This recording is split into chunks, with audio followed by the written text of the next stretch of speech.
Je vois que l'ami Jérôme s'installe et que son invité devrait pouvoir le rejoindre s'il est là. Allez-y, allez-y. Je vous en prie, Monsieur Turbo. Allez-y, prenez place. Voilà, tout se fait en direct et dans la plus grande des simplicités. Bonjour, Monsieur Turbo, je vous vois de loin, je suis ravi de vous retrouver. Jérôme, c'est à vous, si vous voulez bien, pour évoquer l'affacturage. Merci bien. Eh bien oui, on va aborder un sujet qui est important puisque au moment où on parle de reprise, on aura besoin de financement et je pense que c'est vraiment très très bien. Je voulais remercier en tout cas ce matin Eric Turbo de nous accompagner, directeur général délégué de BNP Paribas Factor, et qui est le leader de l'affacturage en Europe. Alors, Eric, on va aller directement au sujet. La crise du Covid-19 se prolonge et dure malheureusement bien plus que nous l'aurions espéré. Pouvez-vous nous éclairer sur l'activité des entreprises actuellement ? Alors bonjour Jérôme et bonjour à tous. Je suis ravi d'être présent aujourd'hui pour ce rendez-vous incontournable des assises des délais de paiement. L'état actuel des entreprises. Très clairement, après un an de crise sanitaire et de crise économique liée, on voit que les entreprises ont souffert, on voit qu'elles ont été amenées à beaucoup de changements dans l'incertitude et beaucoup d'adaptations nécessaires. Rappelons-nous quand même que sur la période, beaucoup d'entreprises ont profité ou ont bénéficié plutôt du plan de soutien et de reprise de l'État avec quelques chiffres que je souhaite rappeler.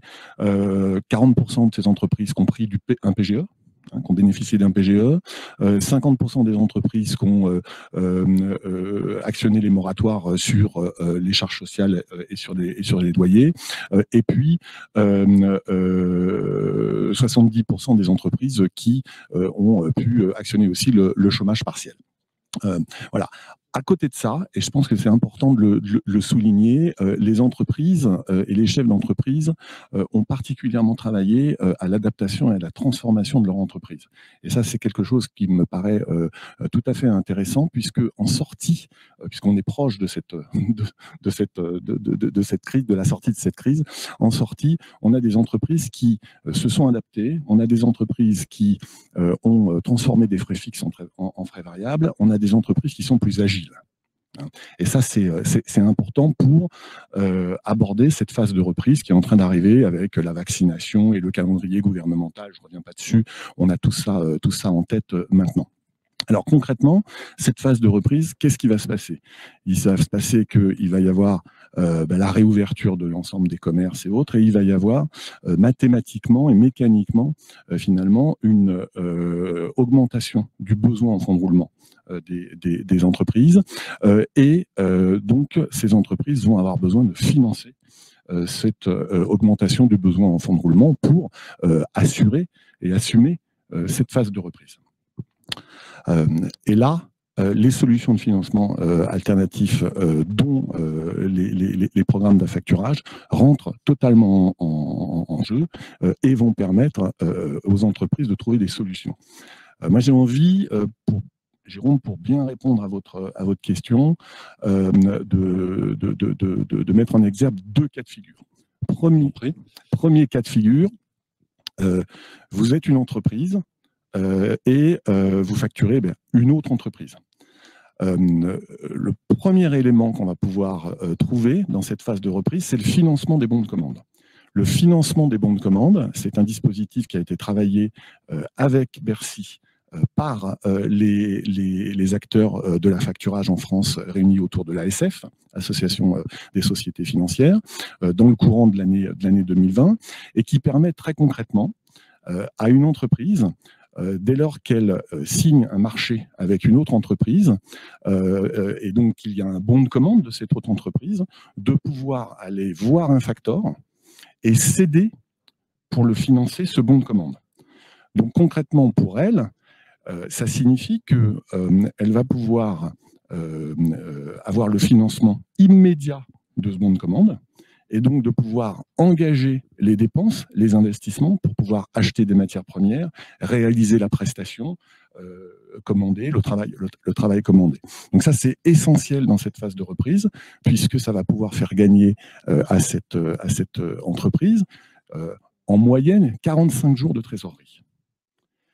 Et ce qui est intéressant, et ça me fait aller sur le deuxième point, c'est que ce contrat de financement de bon de commande est automatiquement lié à un contrat d'affacturage. Donc lorsque cette même entreprise va réaliser la prestation, eh bien, elle va, et qu'elle sera donc facturable, elle va effectivement émettre cette facture, et dès lors que cette facture va être émise, elle va céder la facture à son factor. Et donc, le factor va pouvoir financer le complément de facturation. Sur la partie bon de commande, on va pouvoir lui financer de 70 à 80% du montant du bon de commande. Et donc, au moment de l'émission de la facture, eh bien, nous allons compléter jusqu'à la totalité de la facture. Au global, on a donc 45 jours d'apport de trésorerie sur le bon de commande. On a 60 jours sur la facture finale, qu'on va donc financer tout de suite. Et donc, pour les entreprises qui vont souscrire ce type de contrat, c'est jusqu'à, en moyenne, bien sûr, en fonction des secteurs d'activité et des DSO, c'est jusqu'à 100 jours de trésorerie gagnée. Donc, ce qui me paraît être particulièrement intéressant.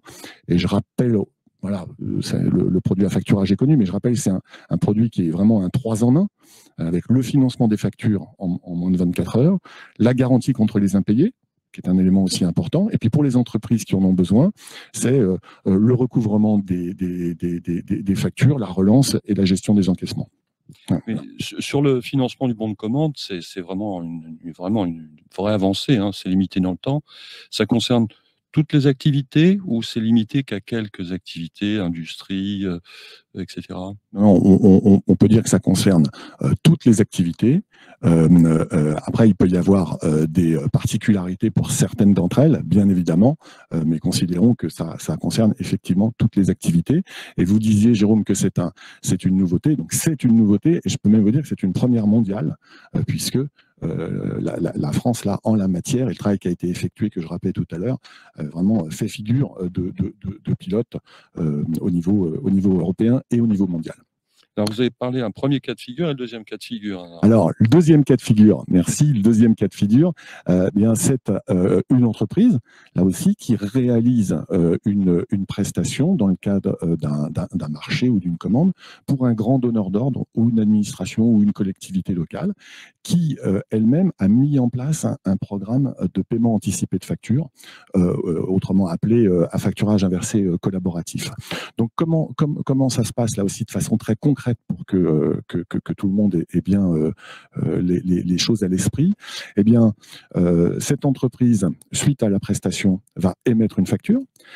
Elle va proposer cette facture dans le cadre du programme de paiement anticipé des factures à un factor qui va lui financer tout de suite. Et ce financement va se réaliser non pas aux conditions de financement du fournisseur, de cette entreprise, mais aux conditions de financement du grand donneur d'ordre.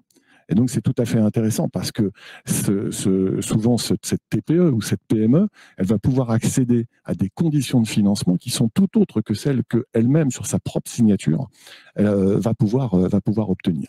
Donc voilà, donc ça, c'est ça. Ce programme, ce paiement anticipé des factures, qui va permettre d'une part de garantir un paiement quasi instantané, donc de ne pas subir d'éventuels retards dans les délais de paiement, et en plus bénéficier de conditions de tarification très très intéressantes, le tout en, je dirais, privilégiant le rapport partenarial entre le grand donneur d'ordre et son fournisseur. Et ça marche dans les deux sens, puisque finalement, une bonne collaboration, c'est effectivement dans les deux sens que ça va pouvoir se mettre en place. Et concrètement, je suis une PME, j'ai un grand donneur d'ordre en face de moi, comment je peux savoir qu'il a ce type de programme ou pas? C'est au moment du contrat, de la négociation? Absolument, c'est au moment du contrat de la négociation. Le grand donneur d'ordre donc met en place ce programme-là. Ça rentre clairement dans la politique partenariale de ce grand donneur d'ordre, qui va favoriser finalement le tissu économique avec lequel il travaille, TPE, PME ou plus grosses entreprises. Et la promotion de ce programme va être faite par les équipes des achats, hein, dans la grande majorité des cas. Et donc, ça fait partie vraiment de cette politique partenariat, y compris d'une politique partenariat RSE que certains grands groupes ou certaines collectivités vont pouvoir mettre en place. Et dès lors donc, que la promotion du programme est effectuée, le fournisseur, TPE, PME, va pouvoir adhérer à ce programme. Et une fois que cette entreprise a adhéré, elle va pouvoir très simplement, sur une plateforme web, transmettre ses factures et donc directement choisir de se les faire payer ou pas, en fonction de son besoin de trésorerie et en fonction du montant de la facture. Très bien. Pour finir, quels sont vos conseils pour une reprise sereine pour un chef d'entreprise? Alors, mes conseils pour une reprise sereine, c'est l'anticipation. Moi, je souhaite insister là-dessus. L'anticipation, il s'est passé beaucoup de choses sur l'année.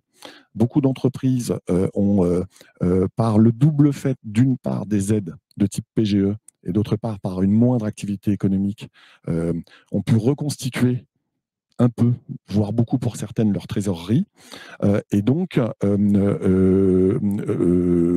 pensent pouvoir aborder la reprise avec cette trésorerie. Malheureusement, la trésorerie, elle peut baisser très rapidement.